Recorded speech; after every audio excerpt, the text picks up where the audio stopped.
Assalamualaikum warahmatullahi wabarakatuh. Saya Melsyariani Putri Anwar dengan NPM 2111044 dari kelas TIS 2101. Di sini saya akan menjelaskan beberapa materi mengenai mata kuliah mikroprosesor.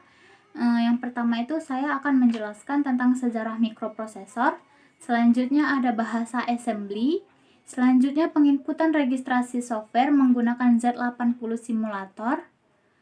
Kemudian penginputan registrasi software menggunakan emulator 8086 dan yang terakhir ada penjadwalan proses.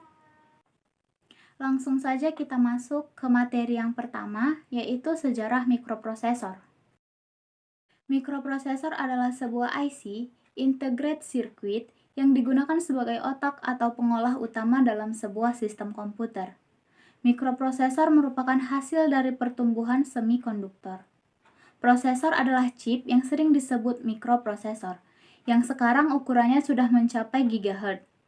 Ukuran tersebut adalah hitungan kecepatan prosesor dalam mengolah data atau informasi. Mikroprosesor pertama adalah Intel 4004 yang dikenalkan pada tahun 1971. Mikroprosesor 4004 mempunyai 2250 transistor PMOS, menangani data 4 bit, dan dapat mengeksekusi 60.000 operasi per detik. Selanjutnya, pada tahun 1972, Intel mengeluarkan mikroprosesor 8008 yang berkecepatan hitung 2 kali lipat dari mikroprosesor sebelumnya. Selanjutnya, pada tahun 1974, Intel kembali mengeluarkan mikroprosesor terbaru dengan seri 8080 dengan 4500 transistor yang memiliki kinerja 10 kali pendahuluannya. Selanjutnya, pada tahun 1978, Intel memperkenalkan mikroprosesor 16 bit, yaitu 8086. Prosesor 8086 adalah CPU pertama 16 bit. Pada tahun 1982, Intel mengenalkan mikroprosesor 286, atau yang lebih dikenal dengan nama 80286. 80286 adalah sebuah prosesor yang pertama kali dapat mengenali dan menggunakan software yang digunakan untuk prosesor sebelumnya. Selanjutnya, Intel keluar dari bisnis RAM dinamis untuk fokus pada mikroprosesor. Dan akhirnya, ia mengeluarkan prosesor 80386. Sebuah chip 32 bit dengan 275.000 transistor dan kemampuan menjalankan berbagai macam program sekaligus. Selanjutnya, pada tahun 1989, prosesor 8486 diluncurkan. Selanjutnya, pada tahun 1993, prosesor 66MHz Pentium dengan teknologi supercolor diperkenalkan. Prosesor generasi baru yang mampu menangani berbagai jenis data seperti suara, bunyi, tulisan tangan, dan foto. Selanjutnya, prosesor Intel Platinum Pro dirilis pada tahun 1995. Pada tahun 1997, Intel meluncurkan teknologi prosesor 64 bit EPYC. Selanjutnya, prosesor Intel Celeron merupakan prosesor yang dikeluarkan sebagai prosesor yang ditujukan untuk pengguna yang tidak terlalu membutuhkan kinerja prosesor yang lebih cepat bagi pengguna yang ingin membangun sebuah sistem komputer dengan budget atau harga yang tidak terlalu besar. Selanjutnya, prosesor Pentium 3 merupakan prosesor yang diberi tambahan 70 instruksi baru yang secara dramatis memperkaya kemampuan pencitraan tingkat tinggi, 3 dimensi, audio streaming, dan aplikasi-aplikasi video serta pengenalan suara. Selanjutnya, pada tahun 2000, Platinum 4 dengan 42 juta transistor. Prosesor Pentium 4 merupakan produk Intel yang kecepatan prosesnya mampu menembus kecepatan hingga 3,6 GHz. Selanjutnya, pada tahun 2005, Intel menjual prosesor dual core pertamanya. Dan selanjutnya, pada tahun 2007, Intel memperkenalkan prosesor Core 2 Quad. Selanjutnya, kita masuk ke materi berikut mengenai bahasa assembly. Bahasa assembly adalah bahasa komputer yang kedudukannya di antara bahasa mesin dan bahasa level tinggi. Misalnya bahasa C, C++, Pascal, Turbo Basic, Java, dan sebagainya. Bahasa C atau Pascal dikatakan sebagai bahasa level tinggi karena memakai kata-kata dan pernyataan yang mudah dimengerti manusia, meskipun masih jauh berbeda dengan bahasa manusia sesungguhnya. Assembler adalah program yang bekerja membantu penulisan instruksi dalam format bahasa Inggris sehingga mudah dibaca dan dipahami. Ada kelebihan bahasa assembly. Yang pertama itu ketika dikompil lebih kecil ukurannya. Yang kedua lebih efisien atau hemat memori. Yang ketiga lebih cepat dieksekusi. Kemudian ada kesulitan di dalam bahasa assembly, yaitu dalam melakukan suatu pekerjaan, baris program relatif lebih panjang dibanding bahasa tingkat tinggi. Selanjutnya, relatif lebih sulit untuk dipahami, terutama jika jumlah baris sudah terlalu banyak. Yang terakhir, lebih sulit dalam melakukan pekerjaan rumit, misalnya operasi matematis. Next, masuk ke materi selanjutnya, yaitu penginputan registrasi software menggunakan Z80 simulator. Sebelumnya maaf kalau saya menggunakan video seperti ini dikarenakan ada sedikit kendala. Oke, di sini lihat ada, kita ketik di situ LDA, 02H. Baru kita enter, bawahnya ada LD B sama dengan A. Selanjutnya LDC sama dengan A, LDD sama dengan A, LDE sama dengan A, LDH sama dengan A, LDL sama dengan A. Lalu kita hardkan titik, kita buat N, kita N-kan. Selanjutnya kita ketik tools untuk menjalankannya, dan di sini terlihat dari LDB sampai LDL ini semuanya sama seperti LDA, nilainya 0,2H. Selanjutnya langsung saja kita buka aplikasinya, lalu kita ketik move AH, 02H, enter. Ini kita masukin nama menggunakan huruf move dl, m, integernya 21H, dan seterusnya kita buat.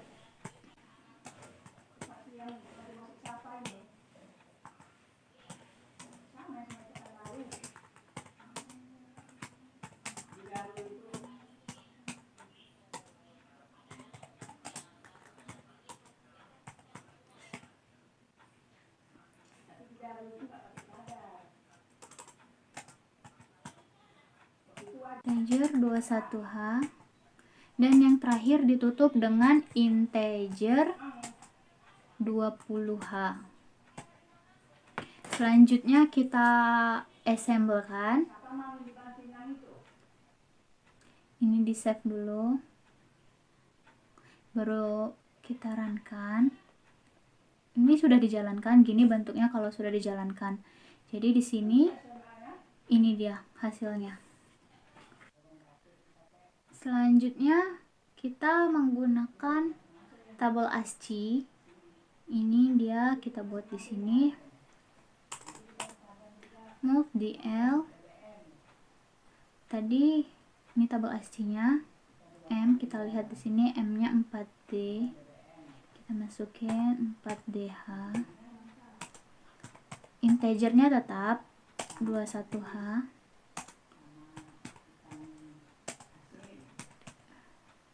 Kita lihat E-nya. E di sini 45.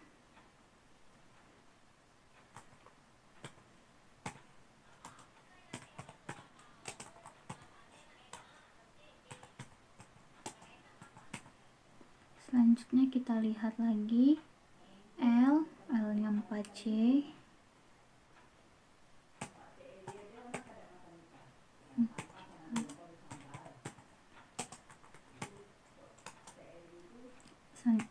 Dan seterusnya kita masukin. Kita lihat S-nya. S di sini 53. Kita masukin 53H. Integer DL. Kita lihat lagi Y-nya berapa? Di sini Y 59. Y-nya 59 ya. 59H.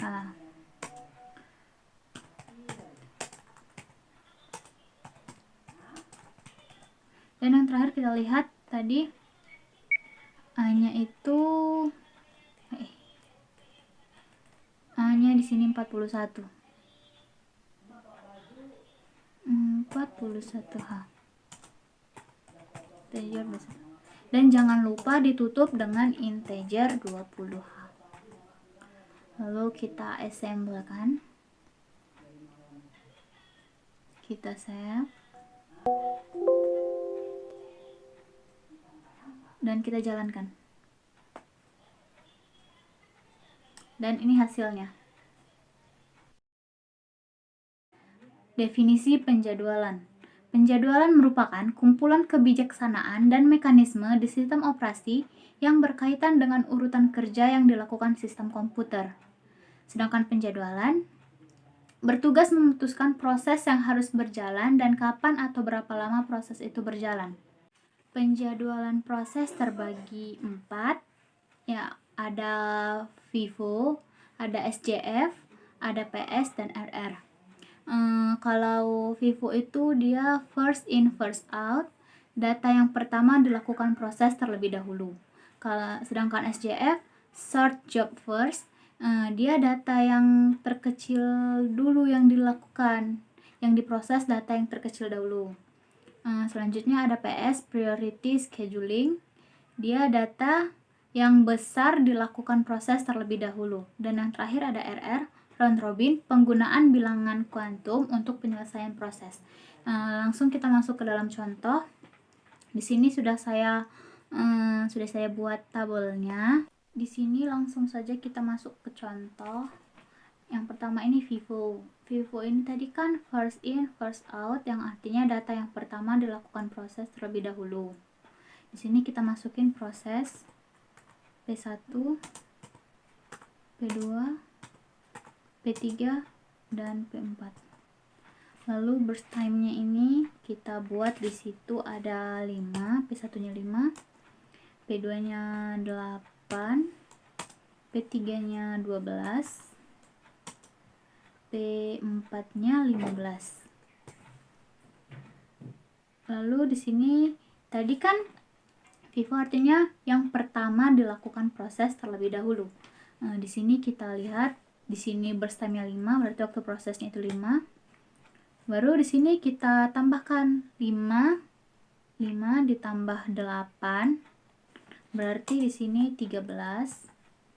Selanjutnya lagi 13 ditambahkan ke 12, 25,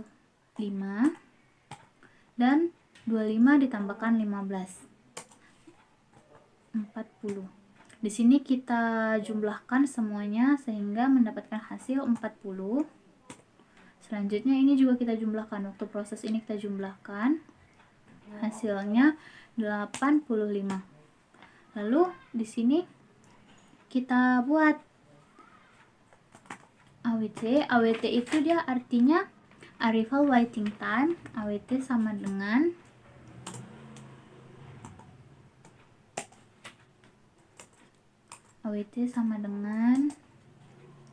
waktu proses. Di sini waktu prosesnya 85 dibagi burst time. Berarti ini dia AWT, arrival waiting time, waktu proses dibagi dengan burst time. Waktu prosesnya ini 85, burst time-nya itu 40.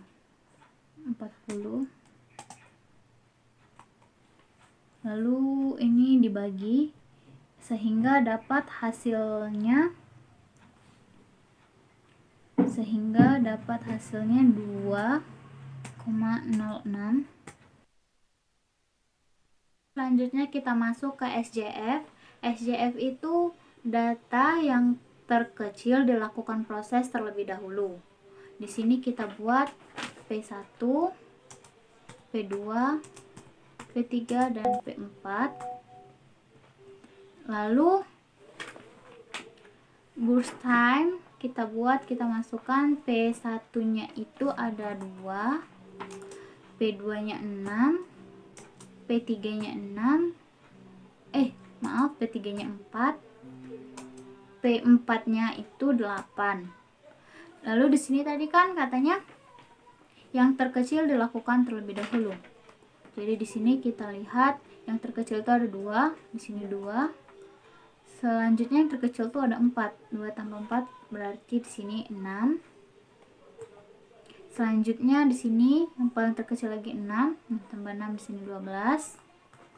Selanjutnya yang terakhir di sini 8. 12 tambah 8 sama dengan 20. Kita jumlahkan semua ini hasil burst time sama waktu proses ini sehingga dapat hasil 20. Waktu prosesnya 40. Di sini langsung kita buat waktu proses dibagi burst time. Waktu prosesnya 40 dibagi 20. Hasilnya 2. Selanjutnya kita masuk ke PS. PS ini data yang paling besar dilakukan proses terlebih dahulu.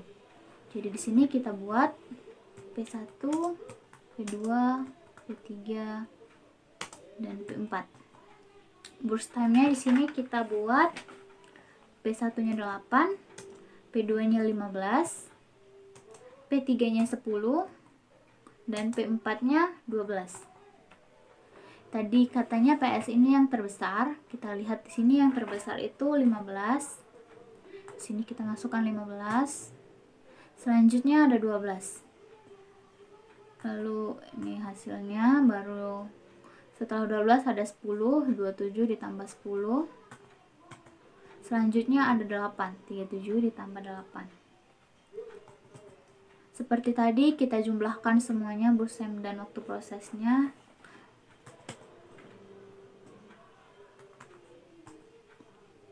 Langsung kita masuk ke sini. Awetnya waktu proses dibagi burst time 124 dibagi 45 sama dengan hasilnya 2,8. Oh iya, di sini yang untuk Vivo ini hasil burst time harus sama dengan hasil dari P4, waktu proses di P4. Kita lihat 40 sama 40. Selanjutnya di SJF hasil burst time sama dengan di P4 juga, yang terbesar ya di sini. Sedangkan PS hasil burst time sama dengan burst time yang terkecil 45, waktu prosesnya 45. Sedangkan yang terakhir itu ada namanya RR, round robin, yaitu penggunaan bilangan kuantum untuk penyelesaian proses. Sekian materi yang saya jelaskan, lebih dan kurang saya mohon maaf. Wassalamualaikum warahmatullahi wabarakatuh.